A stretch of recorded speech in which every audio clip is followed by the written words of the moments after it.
Pablo Escobar, el rey de la cocaína. Lo que nunca te contaron sobre el hombre que desafió a un país entero. ¿Qué sabes realmente de Pablo Escobar? Drogas, millones y muerte. Pero esa es solo la punta del iceberg. ¿Por qué él, entre tantos capos del narcotráfico, se convirtió en leyenda? ¿Qué hizo diferente? ¿Cómo un joven cualquiera de Medellín terminó siendo más rico que muchas empresas multinacionales y más temido que los propios gobiernos? Esta es la historia que no aparece en las series. Una historia contada paso a paso, con nombres, fechas y sangre real. Comenzamos. Infancia en el filo de la violencia. Pablo Emilio Escobar Gaviria nació el 1 de diciembre de 1949 en Río Negro, Antioquia, pero creció en el humilde pueblo de Titiribí. Su madre, Hermilda Gaviria, era maestra. Su padre, Abel de Jesús, un campesino con un pequeño rancho. A pesar de tener hasta 800 cabezas de ganado en su mejor momento, la familia nunca vivió con lujos. Eran pobres pero no miserables. Todo cambió cuando una epidemia devastó el ganado del rancho. En cuestión de semanas, la familia quedó en bancarrota. Poco después, el conflicto conocido como la violencia arrasó con todo. Guerrilleros armados atacaron Titiribí. Machetes, fuego, sangre en las calles.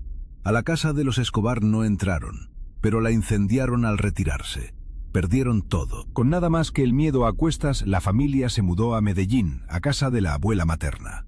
Una ciudad que pronto moldearía el alma del futuro capo. Medellín, cuna del contrabando. En los años 60, Medellín ya era mucho más que café y montañas. Era un hervidero de contrabandistas. Mientras Bogotá era el centro cultural del país, Medellín estaba lleno de paisas con hambre de plata. Desde electrodomésticos hasta licor, todo lo prohibido pasaba por sus calles. No era raro encontrar un tío, vecino o amigo trabajando en la vuelta. Pero Escobar no empezó delinquiendo. Jugaba al fútbol, hacía bromas con sus amigos y hasta se graduó del bachillerato, algo poco común para alguien de su clase. Aún así, estaba rodeado de nombres que luego serían fundamentales: Jorge Ochoa, José Rodríguez Gacha y sobre todo, su primo Gustavo Gaviria, su socio de toda la vida. Primeras jugadas. Lápidas, bicicletas y audacia. A los 16 años, Escobar empezó a trabajar como mensajero en una empresa de prótesis dentales.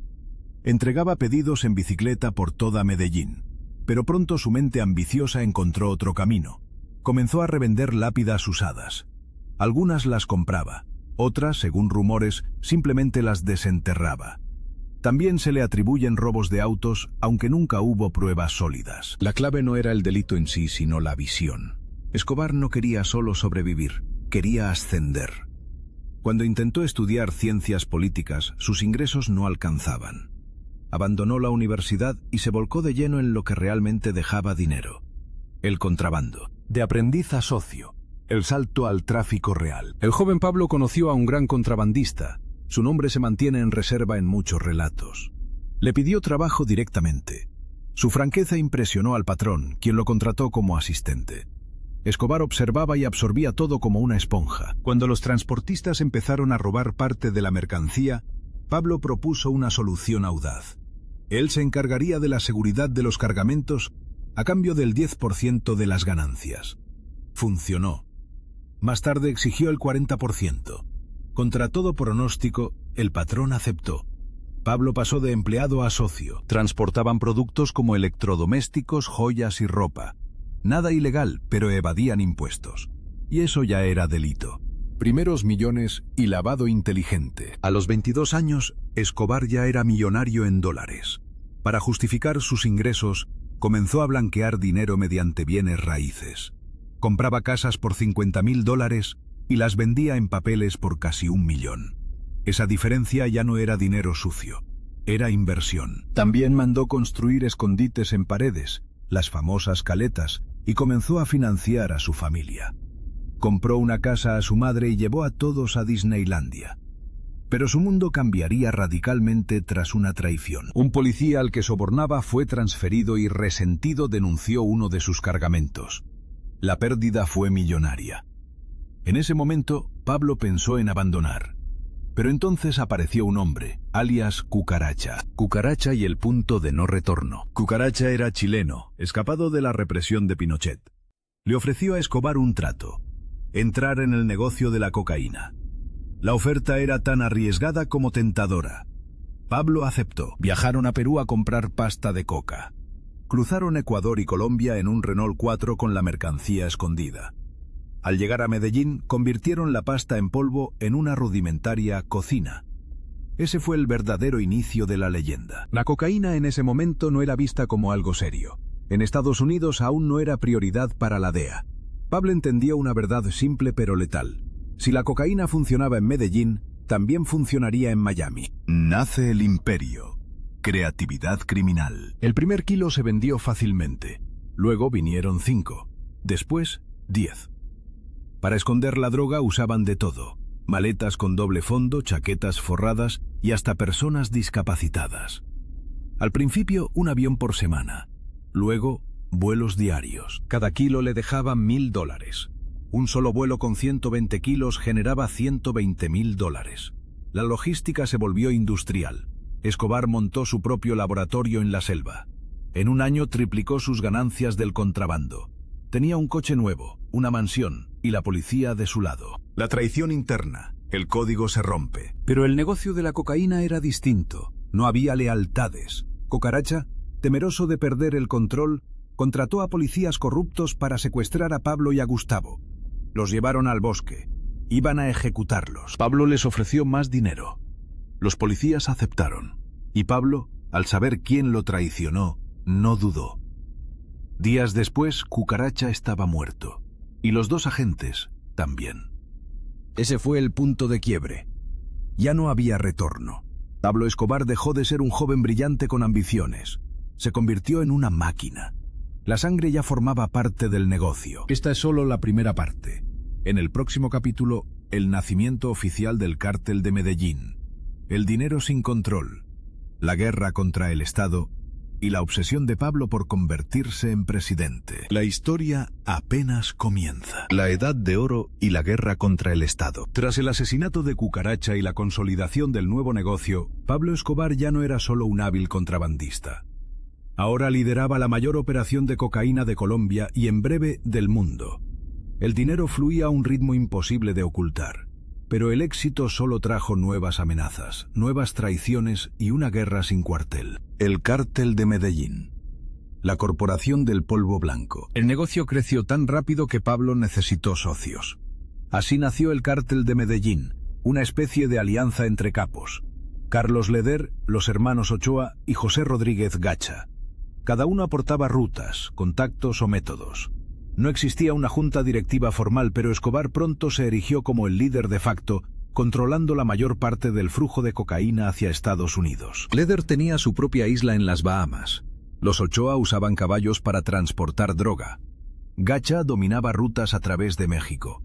Pero todos dependían de una u otra forma de la red de Escobar. El dinero ya no se contaba en millones, sino en cientos de millones. Se dice que en el apogeo ganaba hasta $84 millones a la semana. Laboratorios, aviones y rutas secretas. La producción de cocaína alcanzó niveles industriales. Se construyeron laboratorios escondidos en la selva capaces de producir toneladas al mes. Familias enteras vivían y trabajaban allí, bajo vigilancia constante, sin contacto con el exterior. Los narcos emplearon científicos para mejorar métodos de ocultamiento. Cocaína líquida, camuflada en vino, pescado, cacao e incluso en plástico. El transporte era un arte. Desde avionetas Piper hasta grandes DC-6, pasando por maletas con doble fondo y hasta los míticos submarinos artesanales. Cada cargamento tenía su propio código de identificación. Los pilotos recibían comisiones y los sobornos fluían hacia oficiales de todos los países en la ruta. Panamá, Perú, Haití, México... En todos lados alguien recibía su parte. La fiebre blanca y la explosión de violencia. A medida que la oferta aumentaba, el precio por kilo bajó, pero la demanda crecía aún más rápido. La cocaína dejó de ser droga de élite para invadir la clase media y baja de Estados Unidos. El consumo se disparó, los ingresos del cártel crecieron exponencialmente. Esto desató una ola de imitadores y competencia feroz. Pero el cártel de Medellín mantenía el control con mano de hierro. La violencia escaló, ajusticiamientos, secuestros, masacres. Los narcos no solo compraban policías, los asesinaban si no colaboraban. Quien se cruzaba con Pablo, caía. el arte de lavar dinero y el lujo sin límites. Blanquear tanto dinero se convirtió en una pesadilla logística. Escobar compró cientos de casas en Medellín llenas de caletas con dinero oculto. Bancos, obras de arte, testaferros y empresas fantasmas en Colombia, Estados Unidos y España. Pero aún así, alrededor del 10% de sus ingresos se perdía por deterioro o robo. Era más fácil ganar que gastar. Aún así, Escobar vivía como rey. Más de 400 fincas, clubes de fútbol, el zoológico privado más grande de Sudamérica, una mansión llamada Hacienda Nápoles con pistas de aterrizaje, lagos, autos de lujo y hasta aviones personales. Recorría el mundo con su familia codeándose con políticos y artistas. El ángel de los pobres y el político inesperado. A pesar de todo, Escobar supo construir una imagen de benefactor. Financiaba barrios enteros, donaba casas, pagaba estudios, medicinas y empleos. Su caridad era real, pero también una estrategia. Compraba lealtad. En las comunas de Medellín, Pablo era un santo. Hasta colgaban su foto como si fuera un ídolo. Cuando los políticos tradicionales solo prometían, Escobar cumplía. Su ambición creció. Quería el poder político. En 1982 se presentó como diputado suplente del Partido Liberal. Montó campañas, regaló dinero y cumplió cada promesa. Su programa Medellín sin tugurios le ganó miles de votos. Fue elegido. Asistió al Congreso, viajó a España, saludó a presidentes. La caída del político. Enemigos en el Congreso, pero su poder tenía enemigos. Rodrigo Lara Bonilla, ministro de Justicia, inició una cruzada contra el dinero del narcotráfico en la política. Pronto los medios publicaron fotos y documentos ligando a Escobar con la cocaína. El escándalo explotó. Intentando adelantarse, Escobar acusó a Lara de recibir dinero sucio, pero el efecto fue contrario. La presión creció. Pablo fue forzado a renunciar. Su sueño presidencial quedó sepultado, pero la humillación pública solo encendió su sed de venganza. La guerra abierta, terrorismo, sangre y miedo. Acorralado, Escobar eligió la guerra. Amenazó, extorsionó y asesinó a quien se interpusiera en su camino. Ordenó la muerte de Lara Bonilla, desencadenando una ola de terror sin precedentes. Carros bomba, asesinatos de jueces, policías y candidatos presidenciales. Colombia vivió sumida en el miedo. Pablo creó su propio ejército de sicarios, la temida Oficina de Envigado. Jóvenes pobres, armados y dispuestos a matar por unos miles de pesos. Medellín se dividió en zonas controladas por narcos. La policía ya no era autoridad, era objetivo o cómplice. El asalto al Palacio de Justicia, el Estado arrodillado. El momento más oscuro llegó en 1985.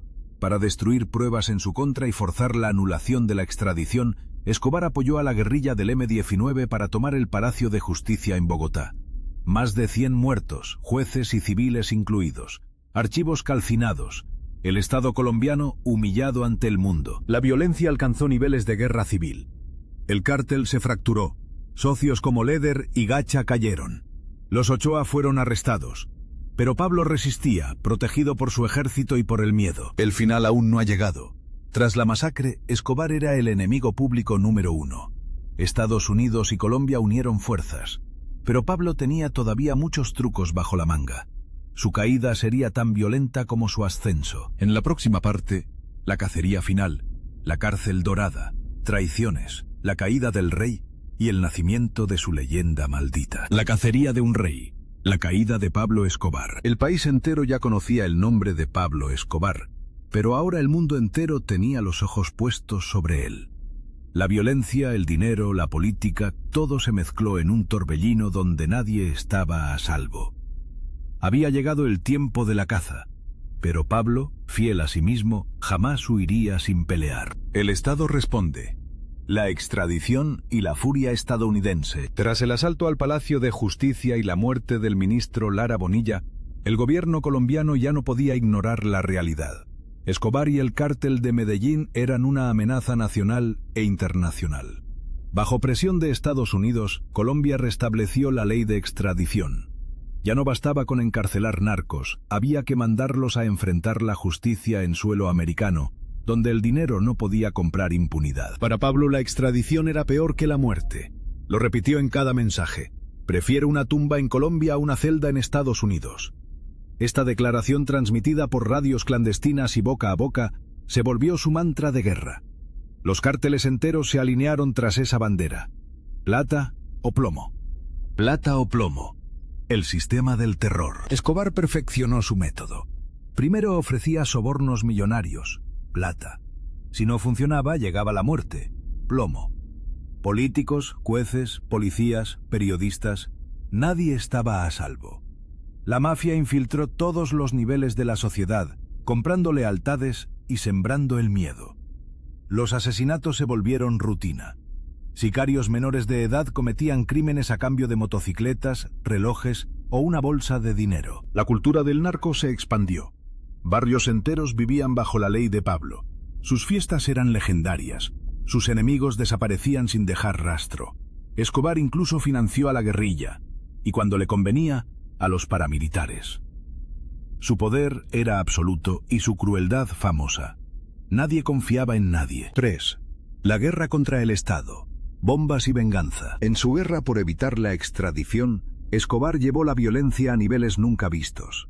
Bombas en centros comerciales, ataques a edificios oficiales, secuestros masivos, asesinatos de candidatos presidenciales. El país vivía en estado de sitio.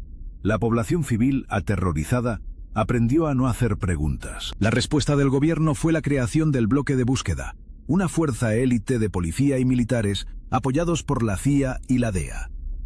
Comenzó la cacería humana más famosa de Latinoamérica. Pero la guerra no era solo contra el Estado. La mafia también empezó a ser perseguida por sus propios aliados.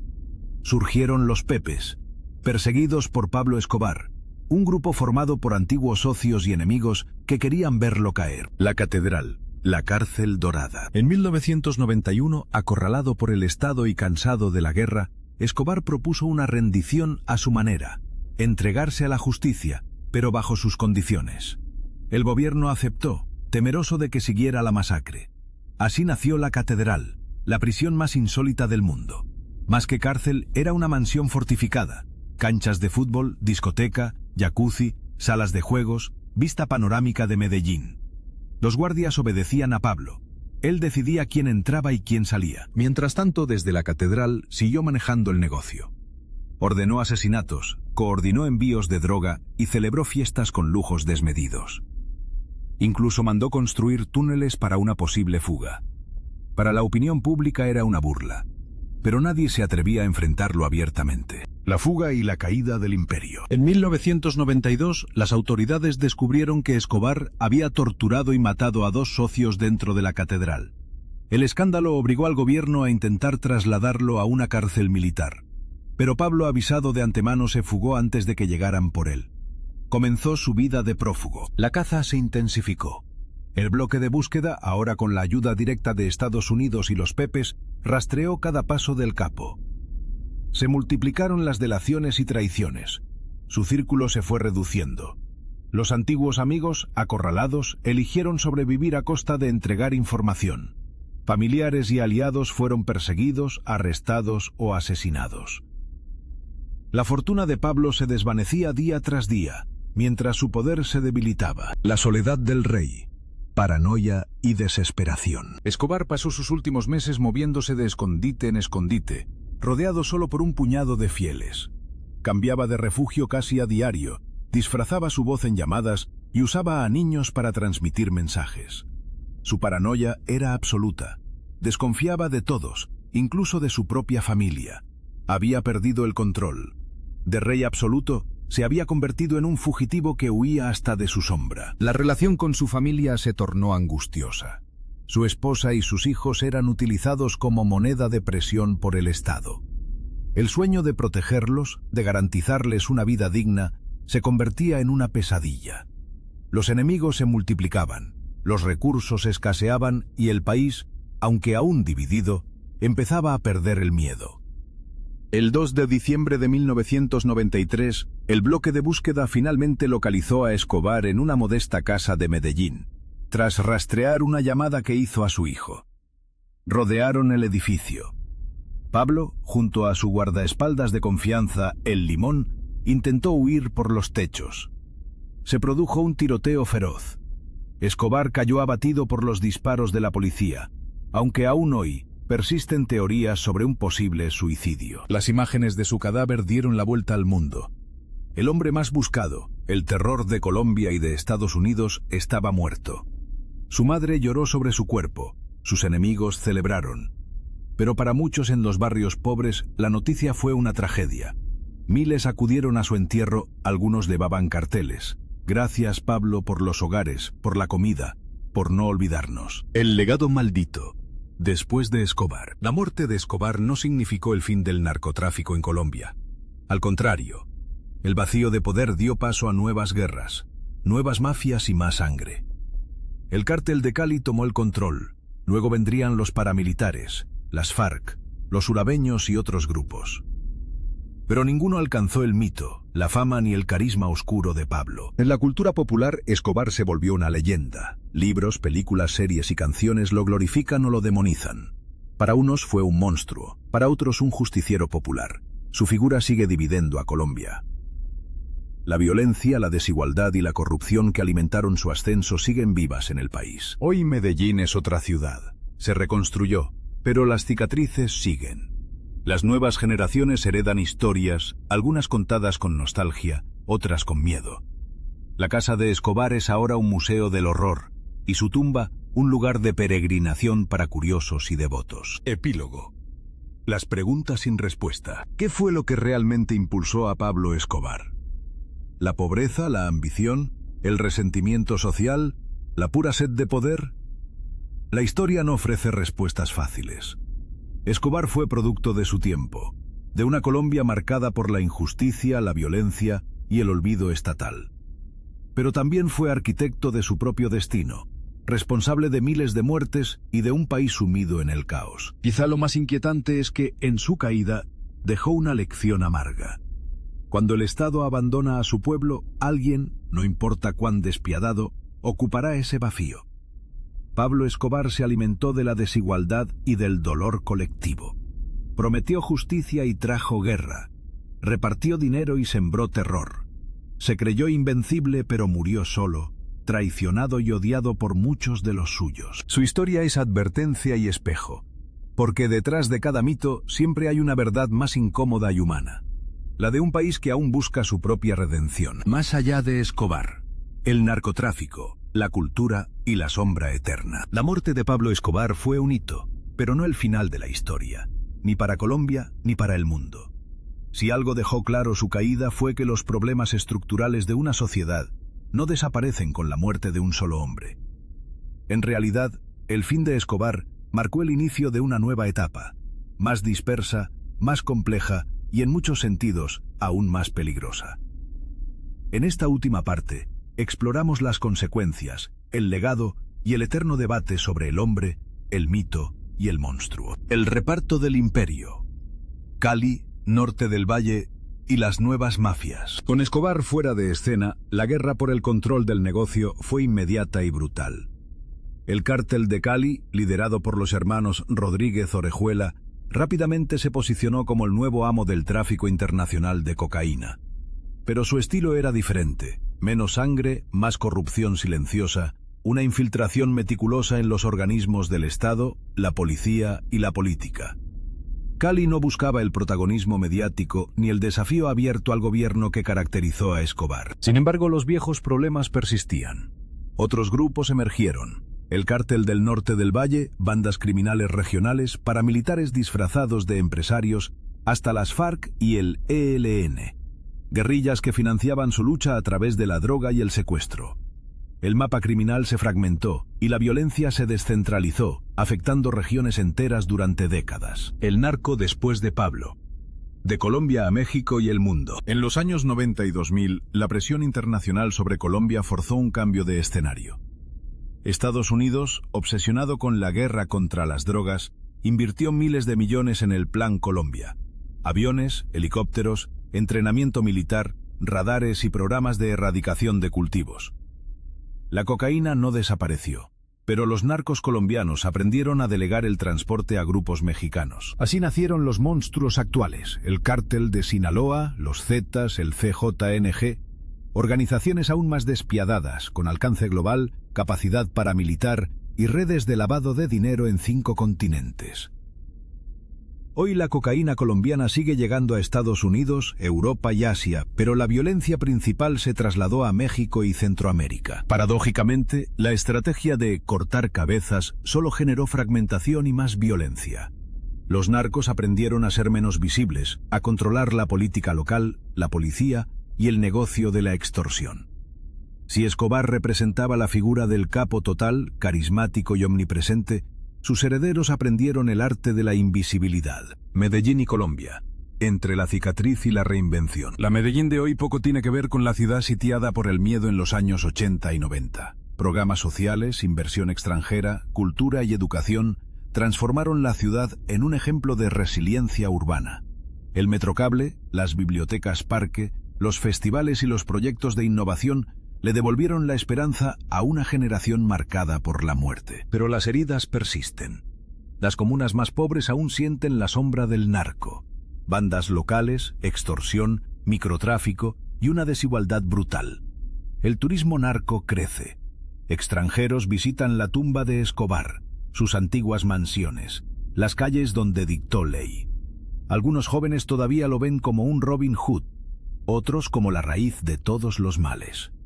El mito sigue vivo, pero Medellín pelea cada día por redefinir su identidad lejos de esa sombra. Cultura narco.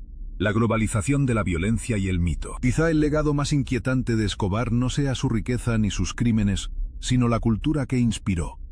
Series de televisión, películas, libros, canciones de reggaetón y corridos tumbados lo presentan como un antihéroe, un genio criminal, un monstruo fascinante o un pobre con suerte.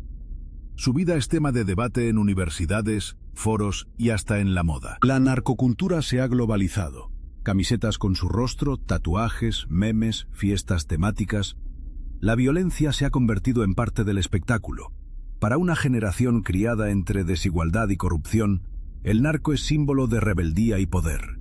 Las historias de Escobar se mezclan con las de El Chapo Guzmán, Amado Carrillo, los hermanos Beltrán Leiva y decenas de capos modernos. Los medios, buscando audiencia, a menudo romantizan la violencia. Pero detrás de cada narco corrido hay miles de víctimas anónimas, familias destruidas y comunidades enteras sumidas en el terror. La figura de Escobar es el espejo de una sociedad que aún no resuelve sus contradicciones. Idolatra al criminal, pero teme la violencia que deja a su paso. La política, la corrupción y la lección amarga. Escobar demostró que el dinero de la droga puede comprar casi cualquier cosa. Jueces, políticos, periodistas, policías, hasta presidentes. La corrupción fue y sigue siendo el verdadero cáncer de América Latina. Su historia es advertencia y denuncia. Cuando el Estado olvida a los pobres, el crimen organizado toma el relevo. Aún tras su muerte, la narcopolítica no desapareció. La infiltración en campañas electorales, la financiación de partidos, el uso de dineros ilícitos para comprar votos o favores, siguen siendo práctica común en muchos países. El Estado y la mafia a menudo caminan de la mano. Sin embargo, también hubo resistencia. Jueces y periodistas valientes, líderes sociales, madres que exigieron justicia. Algunos pagaron con su vida, otros lograron cambios reales. Pero el sistema sigue siendo frágil. El poder del dinero ilegal sigue corrompiendo, y la memoria de Escobar es recordatorio constante de lo que pasa cuando las instituciones fallan. La DEA y el papel de Estados Unidos, aliados incómodos. El papel de la DEA y del gobierno estadounidense es fundamental. Por un lado, presionaron para combatir a los cárteles y extraditar capos. Por otro, muchos agentes se enriquecieron con información privilegiada y hubo escándalos de corrupción y encubrimiento. La famosa guerra contra las drogas sirvió para justificar intervenciones y negocios.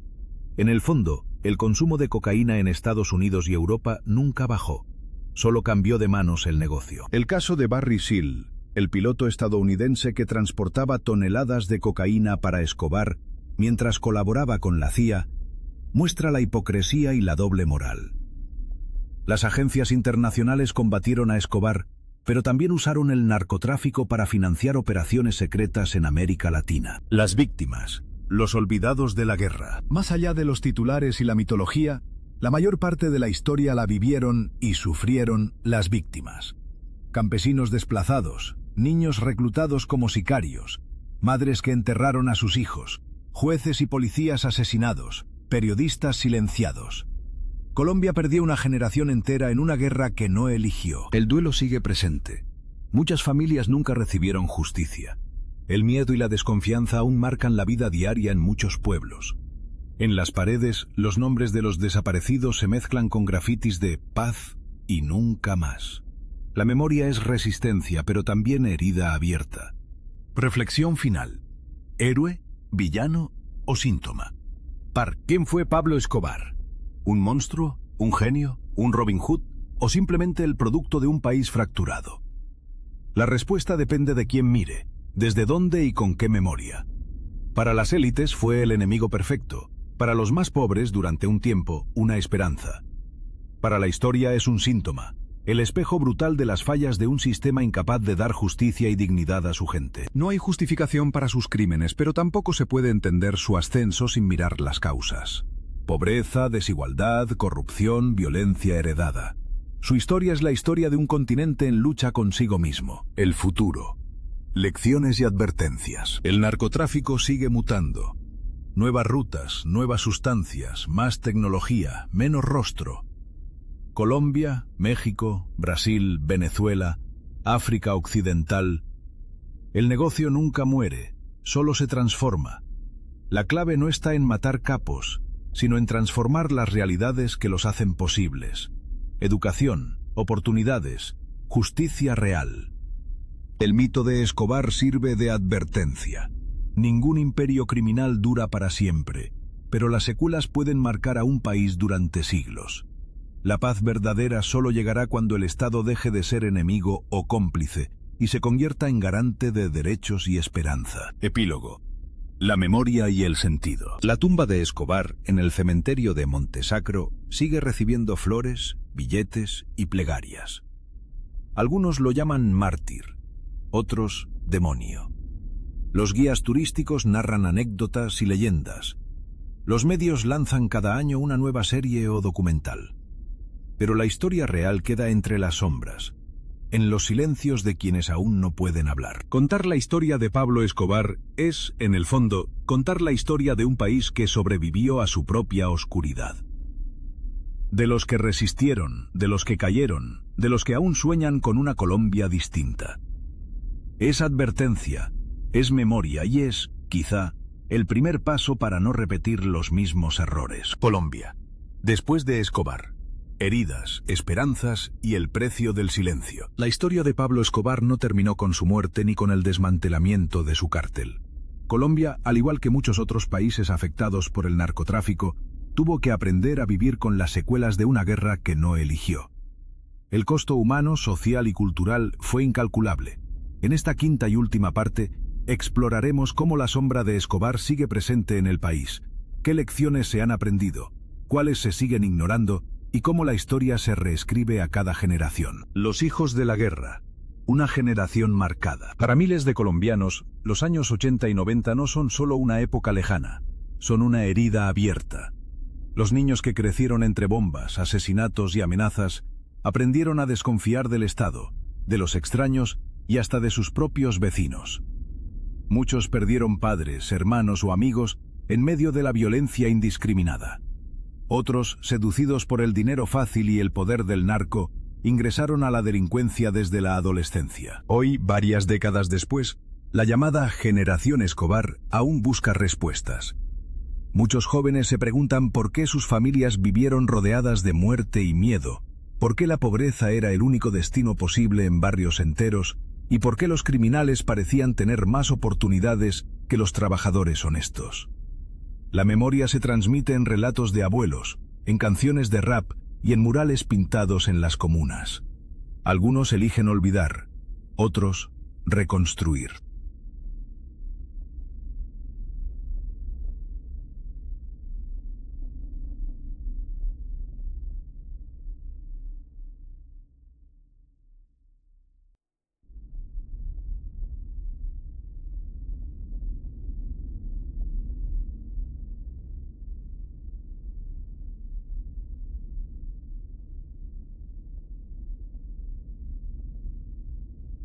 justicia, impunidad y el largo camino de la verdad. Tras la caída del cártel de Medellín, la justicia colombiana intentó procesar a los responsables.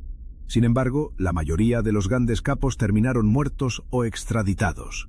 Muchos crímenes quedaron impunes, enterrados bajo montañas de expedientes, amenazas y corrupción. La impunidad se convirtió en una nueva forma de violencia, una que carcome lentamente la confianza ciudadana. Algunos jueces y fiscales pagaron con su vida por investigar demasiado. Otros sobrevivieron solo gracias al exilio.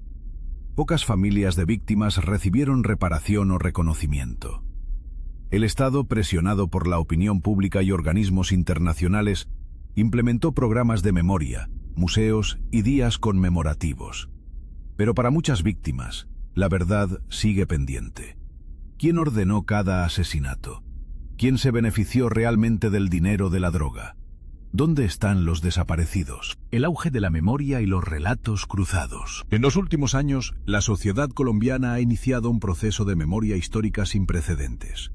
Documentales, novelas, obras de teatro y proyectos comunitarios rescatan historias invisibles. La verdad, sin embargo, nunca es única. Para algunos, Escobar fue un demonio. Para otros, un benefactor. Para muchos, simplemente el síntoma de una época sin salida. El Museo Casa de la Memoria, en Medellín, es testimonio vivo de este esfuerzo. Allí se narran las historias de resistencia.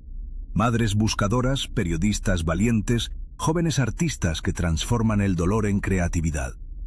En las escuelas, el pasado violento se estudia con la esperanza de evitar que se repita. Pero la tarea es difícil. La nostalgia narco, el turismo de la violencia y la romantización mediática siguen atrayendo la atención del mundo. El narco como identidad, entre el estigma y el orgullo. En Colombia y fuera de ella, el fenómeno narco se volvió parte de la identidad nacional, aunque sea por rechazo. Hay quienes rechazan de plano cualquier vinculación, luchando por destacar la riqueza cultural, natural y humana del país. Otros, desde el resentimiento, asumen el estigma con ironía o hasta con orgullo, usando símbolos narco en la moda, el arte y la música. Este fenómeno es visible en la globalización de la narcocultura. Series como Narcos y El Patrón del Mal generan millones de espectadores, pero también críticas por simplificar una realidad compleja y dolorosa. Jóvenes de diferentes países copian el acento paisa, los peinados, la jerga y hasta los códigos de vestimenta. Los corridos y el reggaetón narran historias de dinero, poder y muerte, a menudo glorificando la figura del capo. Sin embargo, esta cultura también produce contranarrativas. Canciones, películas y podcasts que denuncian el dolor, exploran el costo humano y plantean preguntas incómodas sobre la responsabilidad colectiva. El arte se convierte en campo de batalla por la memoria. Economía, desigualdad y nuevas violencias. Uno de los grandes legados del narcotráfico fue el impacto en la economía y la distribución de la riqueza. Los narcos inyectaron millones de dólares en el mercado inmobiliario, la construcción, el comercio y el lavado de activos. Durante años, el dinero fácil infló burbujas, distorsionó precios y corrompió instituciones. Después de Escobar, la desigualdad no desapareció. Al contrario, muchos barrios que alguna vez recibieron la ayuda del capo cayeron de nuevo en la pobreza cuando el dinero ilícito se secó. El Estado no siempre fue capaz de llenar ese vacío. Además, nuevas formas de violencia emergieron: microtráfico, extorsión, sicariato y pandillas juveniles. El crimen mutó, se adaptó, cambió de rostro pero no de lógica. El desempleo y la falta de oportunidades siguieron empujando a miles de jóvenes hacia el crimen. El Estado, a pesar de los avances, aún enfrenta el desafío de construir alternativas reales para las comunidades más vulnerables. El Estado, entre la reforma y la repetición de errores. La experiencia Escobar llevó a Colombia a realizar profundas reformas. Fortalecimiento de la policía, creación de fuerzas especiales, modernización de la justicia y acuerdos internacionales. Sin embargo, el proceso no estuvo exento de controversias. En ocasiones la mano dura trajo nuevos abusos, desapariciones forzadas, ejecuciones extrajudiciales y violaciones de derechos humanos. Algunos sectores políticos utilizaron la guerra contra el narcotráfico para concentrar poder y reprimir la protesta social. Otros, por miedo o por conveniencia, toleraron la corrupción y el lavado de activos. La relación entre Estado y crimen organizado siguió siendo ambigua. Enemigos en público, socios en la sombra. El país aprendió que el simple uso de la fuerza no resuelve los problemas estructurales. El diálogo, la educación y la inclusión social son caminos más lentos pero más sostenibles. Las FARC, la paz y la transformación del conflicto. Un actor fundamental en la historia reciente de Colombia fue la guerrilla de las FARC, que durante décadas financió su guerra mediante el secuestro y el narcotráfico. Tras el auge del narco, las FARC se convirtieron en un narcoejército, extendiendo su poder en regiones enteras y agravando el conflicto. El proceso de paz iniciado en 2012 y el acuerdo firmado en 2016 supusieron un punto de inflexión. Miles de guerrilleros entregaron las armas y se reincorporaron a la vida civil. Sin embargo, la paz fue frágil. Disidencias, nuevos grupos armados y mafias heredaron territorios y negocios. El narcotráfico no terminó, pero cambió de manos y de métodos. El desafío actual es doble: construir una paz sostenible y romper el ciclo de violencia asociado a la droga. La memoria de los años de plomo sigue viva en muchas regiones. Mujeres en la guerra y la reconstrucción. Las mujeres fueron víctimas, testigos y protagonistas invisibles del conflicto narco. Madres que buscaron a sus hijos desaparecidos, líderes comunitarias amenazadas, esposas de policías caídos, niñas reclutadas por bandas o guerrillas. La violencia de género se disparó en los años más duros. Sin embargo, las mujeres también lideraron procesos de resistencia, organización y memoria. Fundaron colectivos de víctimas, promovieron el diálogo, crearon proyectos productivos y culturales para reconstruir el tejido social. Su lucha por la verdad, la justicia y la reparación es un pilar fundamental en la reconstrucción del país. El mundo mira a Colombia. Exportaciones, cine y esperanza. Colombia dejó de ser solo noticia por la violencia. Hoy el país exporta cultura, arte, literatura y talento. Escritores, músicos, cineastas y artistas muestran otra cara de la nación. Películas premiadas, novelas traducidas, proyectos sociales y tecnología surgen de las cenizas del conflicto. El turismo ha crecido, aunque la sombra del narcotour plantea desafíos éticos. Medellín, Bogotá, Cartagena y Cali son destinos vibrantes, pero el reto es evitar que la historia de Escobar opaque la riqueza y diversidad del país. Colombia busca ser recordada por su gente, su creatividad y su capacidad de renacer, no solo por sus cicatrices. 10. Desafíos y esperanzas. El futuro en construcción. El narcotráfico sigue siendo un desafío global. La demanda de drogas ilícitas no ha disminuido, solo ha cambiado de rutas y mercados. Las mafias se adaptan, las tecnologías se sofisticaron y el negocio se volvió aún más rentable y difícil de erradicar. Colombia enfrenta un dilema: seguir luchando sola o buscar soluciones regionales e internacionales. La legalización, la regulación, la prevención y la educación aparecen cada vez más en el debate público. El país avanza, pero la tarea es inmensa. Hay esperanza. La resiliencia de la sociedad, la memoria de las víctimas, el arte y la educación son semillas de futuro. La historia de Escobar es advertencia y motivación. Nunca más un solo hombre debe tener el poder de someter a un país entero. Nunca más el silencio debe ser el precio de la paz. El legado global de Pablo Escobar y la evolución del narcotráfico. La figura de Pablo Escobar, más allá de su muerte, sigue siendo un fenómeno complejo que trasciende fronteras. Su impacto no solo marcó a Colombia, sino que reconfiguró el mapa del narcotráfico mundial y dejó una huella profunda en la política, la economía y la cultura global. En esta sexta parte analizamos cómo el legado del patrón se expandió, evolucionó y continúa influyendo en el siglo XXI, a la vez que abordamos las respuestas del Estado, los cambios sociales y la persistencia de viejas y nuevas amenazas. De Medellín al mundo. La expansión del narcotráfico. Cuando Escobar cayó, el negocio no desapareció, se internacionalizó. La estructura que él ayudó a formar sirvió de base para nuevas redes globales.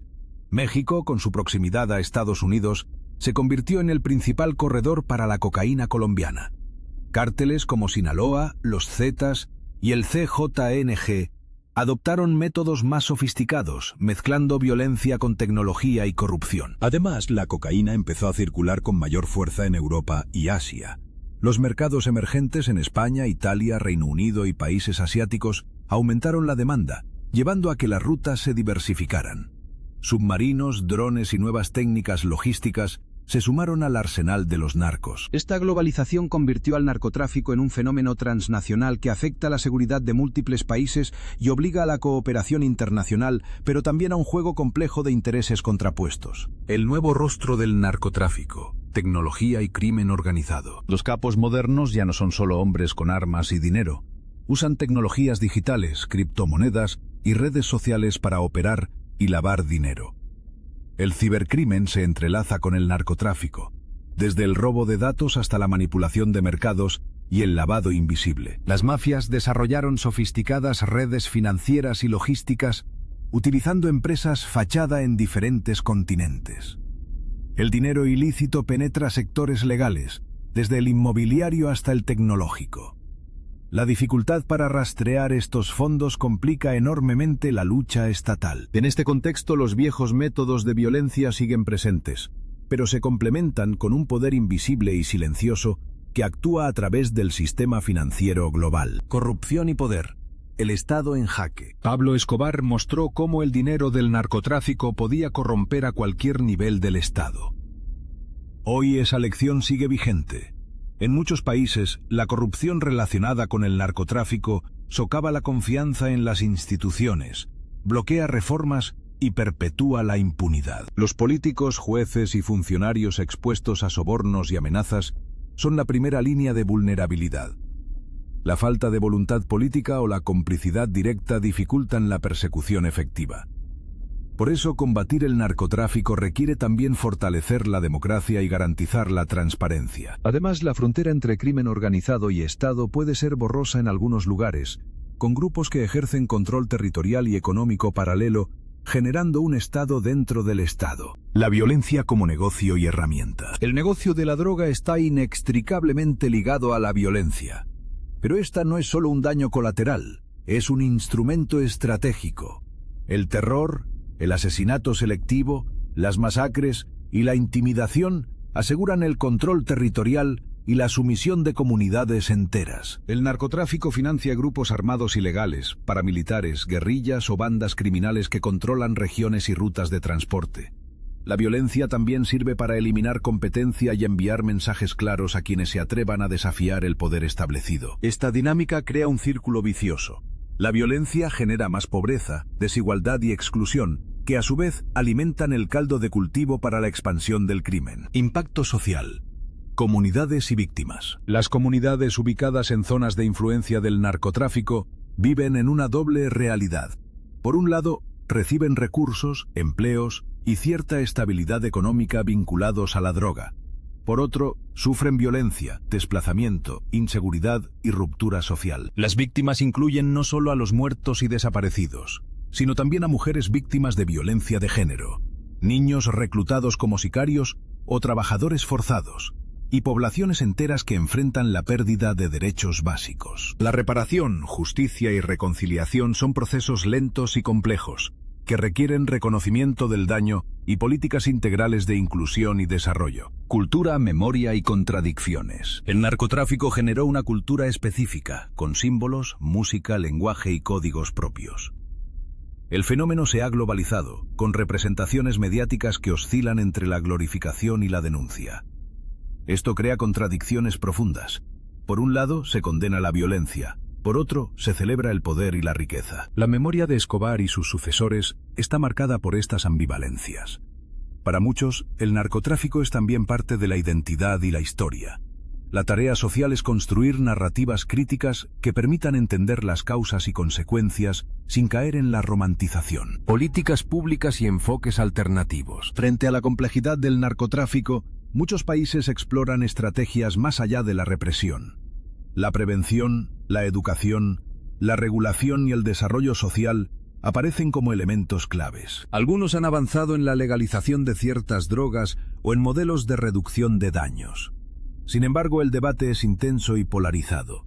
La experiencia colombiana muestra que el combate militar y policial, sin abordar causas estructurales, tiene resultados limitados. La cooperación internacional, la inclusión social y el fortalecimiento institucional son pilares para una política efectiva. El papel de la sociedad civil y las organizaciones. La sociedad civil juega un rol fundamental en la lucha contra las consecuencias del narcotráfico. Organizaciones no gubernamentales, movimientos sociales, colectivos de víctimas y líderes comunitarios trabajan para visibilizar el daño, exigir justicia y promover alternativas. La resiliencia de estas comunidades es un testimonio de esperanza. Desde proyectos culturales hasta programas educativos, la sociedad construye espacios de paz y memoria, desafiando la violencia y la exclusión. Reflexiones sobre el futuro. El narcotráfico no desaparecerá de la noche a la mañana. La demanda global sigue siendo alta y las estructuras criminales continúan adaptándose. Sin embargo, hay lecciones aprendidas y avances en justicia, transparencia y participación ciudadana. El reto es integral. Transformar las causas, fortalecer las instituciones, romper el ciclo de violencia y desigualdad.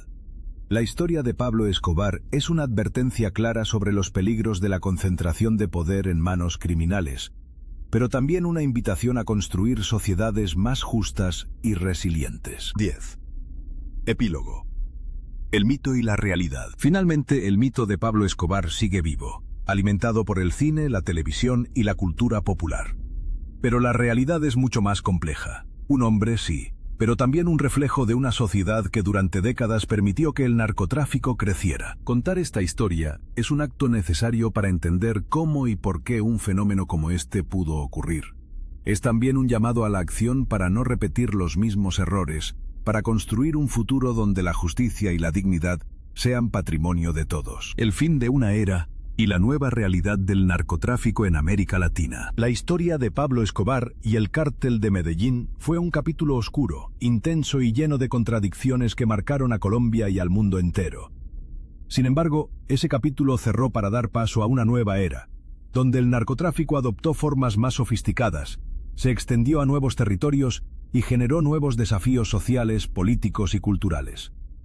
Esta última entrega se adentra en el legado a largo plazo, los cambios en la dinámica criminal, el impacto regional y global, y los retos actuales para la región latinoamericana. 1. El ocaso del cártel de Medellín y la dispersión del poder. Con la muerte de Escobar en 1993, el cártel de Medellín perdió a su líder carismático, pero no se desintegró de inmediato. La caída del patrón provocó una dispersión del poder entre facciones rivales y antiguos socios que buscaban controlar el lucrativo negocio.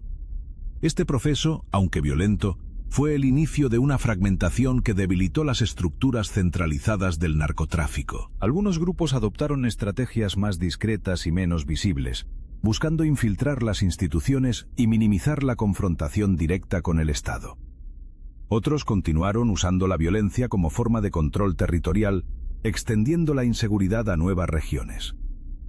Esta dispersión provocó un aumento de la violencia local, especialmente en zonas rurales y fronterizas. El auge de los cárteles mexicanos, nuevos protagonistas. A finales de los 90 y principios de los 2000, México emergió como el nuevo epicentro del narcotráfico en América Latina.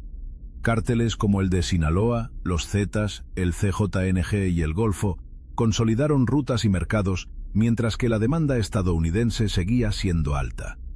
Estos grupos desarrollaron una estructura paramilitar sofisticada, con capacidad para enfrentarse a las fuerzas del orden y controlar vastos territorios. La violencia alcanzó niveles inéditos, con enfrentamientos masivos, masacres y atentados.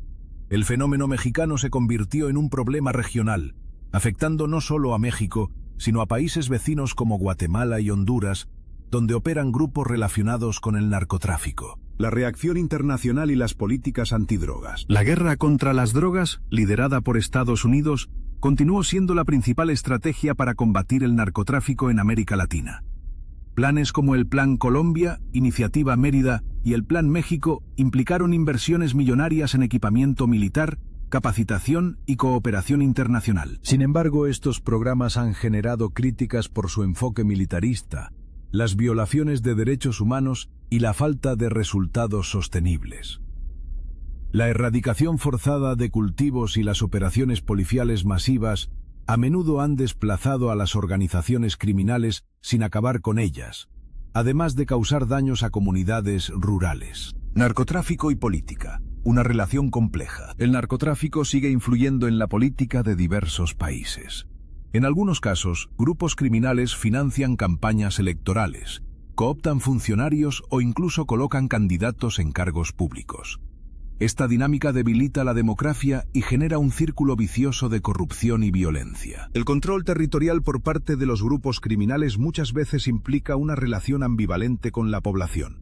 Ofrecen seguridad y servicios que el Estado no provee, a cambio de lealtad y silencio.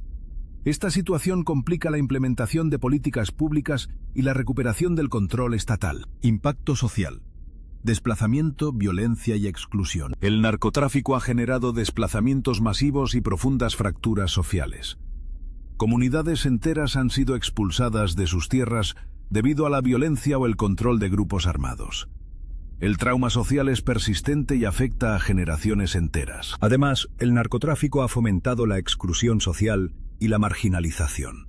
Las oportunidades limitadas y la desigualdad estructural empujan a muchos jóvenes a involucrarse en actividades ilícitas, perpetuando el ciclo de violencia y pobreza. La cultura narco en la sociedad contemporánea. La cultura del narcotráfico sigue siendo un fenómeno presente y controversial.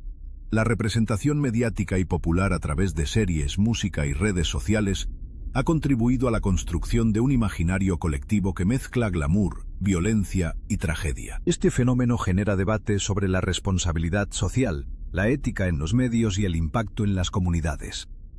Mientras algunos sectores buscan denunciar y educar, otros parecen contribuir a la romanticización de un mundo marcado por el sufrimiento y la ilegalidad. Mujeres en la lucha contra el narcotráfico. Las mujeres han tenido un rol crucial tanto como víctimas como agentes de cambio. Muchas han sufrido la violencia directa, la pérdida de familiares o el reclutamiento forzado.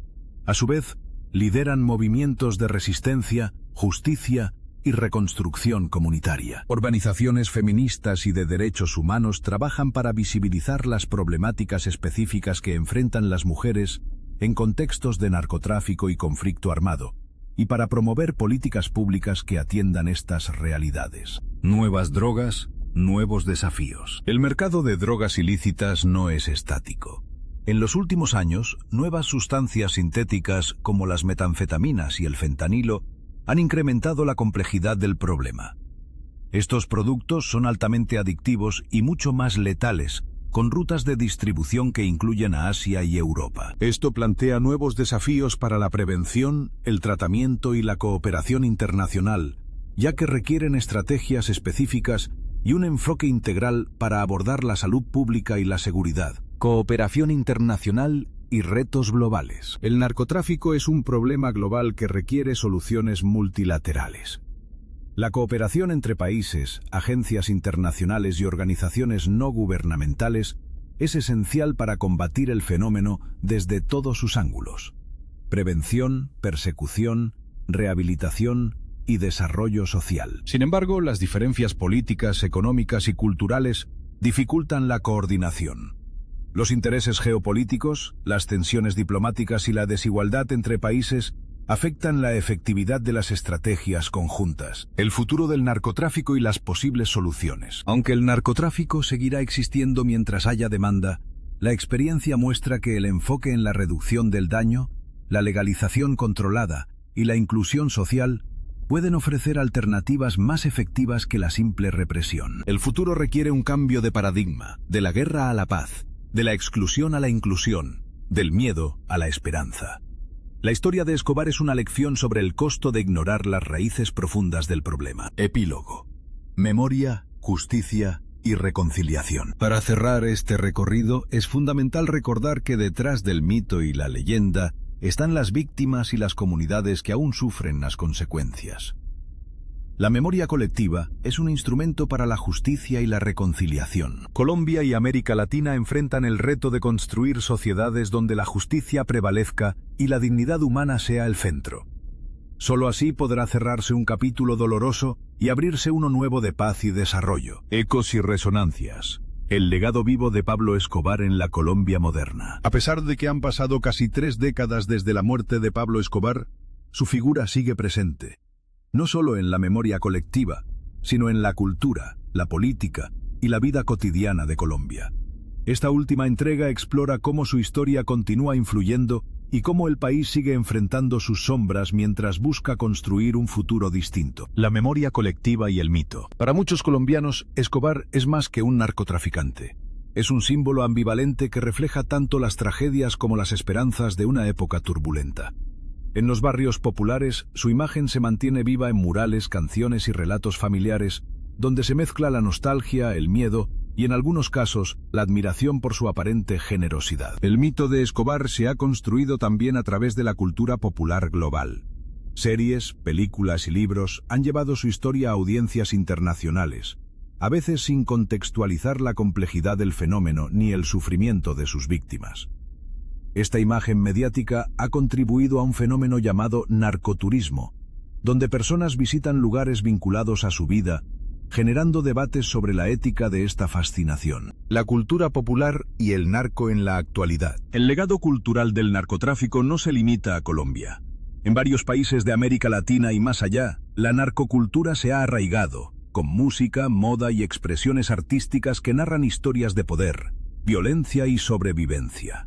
Esta cultura, sin embargo, no es monolítica. Combina denuncia social, romanticismo y crítica y refleja las tensiones y contradicciones de sociedades afectadas por la ilegalidad y la desigualdad. En Colombia, artistas y colectivos culturales trabajan para ofrecer perspectivas críticas y alternativas, utilizando el arte como herramienta para la memoria, la denuncia y la reconstrucción social. Desafíos persistentes. Violencia y desigualdad. Aunque Colombia ha avanzado en muchos aspectos, la violencia y la desigualdad siguen siendo problemas estructurales. Algunas regiones aún padecen conflictos derivados del narcotráfico y la presencia de grupos armados. El acceso limitado a servicios básicos, educación y oportunidades económicas alimenta la exclusión y la vulnerabilidad. El legado de Escobar, por tanto, es también una llamada a continuar trabajando en políticas integrales que aborden las raíces del problema, más allá de la represión. Nuevas generaciones y la transformación social. Las nuevas generaciones colombianas crecen en un contexto diferente, con más acceso a educación, tecnología y posibilidades de participación. Sin embargo, el recuerdo del pasado y las historias de sus familiares les sirven de alerta y enseñanza. En las universidades, escuelas y espacios comunitarios se promueven debates y reflexiones sobre la historia reciente, buscando evitar la repetición de errores y fortalecer la democracia y la cohesión social. El papel de la educación y la memoria histórica. La educación ha sido clave para transformar la memoria del conflicto. Instituciones educativas incluyen programas sobre derechos humanos, paz y convivencia, contribuyendo a la formación de ciudadanos conscientes y críticos. Museos, centros de memoria y proyectos comunitarios complementan esta labor, rescatando testimonios y promoviendo la reconciliación. La historia de Escobar, vista con rigor y empatía, se convierte en una herramienta para el cambio social. El narcotráfico y la política contemporánea. El narcotráfico sigue presente en la política, aunque con características distintas. La corrupción, la financiación ilícita y la influencia de grupos criminales representan amenazas constantes para la democracia y la gobernabilidad. Los ciudadanos y organizaciones de la sociedad civil desempeñan un papel fundamental en exigir transparencia, rendición de cuentas y fortalecimiento institucional para enfrentar estas amenazas. El futuro de Colombia. Esperanza y desafíos. Colombia enfrenta un futuro lleno de retos, pero también de oportunidades. El proceso de paz, los avances en justicia social y el crecimiento económico ofrecen caminos para superar viejas heridas. Sin embargo, la construcción de una sociedad justa requiere compromiso colectivo, políticas inclusivas y un trabajo constante para garantizar derechos y oportunidades para todos. Conclusión. El legado que nos interpela. La historia de Pablo Escobar es una lección compleja, que invita a mirar más allá del mito y entender las profundas raíces sociales, políticas y culturales que lo hicieron posible. Su legado sigue siendo un espejo donde Colombia puede ver sus contradicciones, sus heridas y también su capacidad de resistencia y transformación. La memoria crítica, la justicia y la inclusión son las herramientas para construir un futuro distinto, lejos de la violencia y la impunidad.